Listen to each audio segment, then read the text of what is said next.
สวัสดีครับพี่น้องมากินข้าวแล้วกันแซ่บๆครับลำปะตอง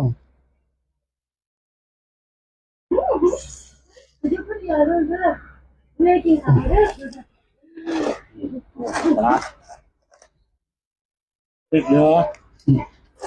ปวดเดี๋ยวถูกก็เอาเนี่ยก่อนเบื่อโดยกัน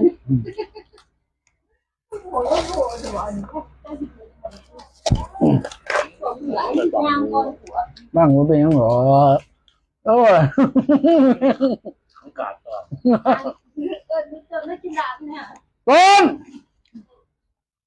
มาหายคือท้องไม่ได้หรอกว่ามาลองมาแล้ว ลำปะตองหาร้านมาเลยน้ำมันเด้อขนาดเลยสองตัวใหญ่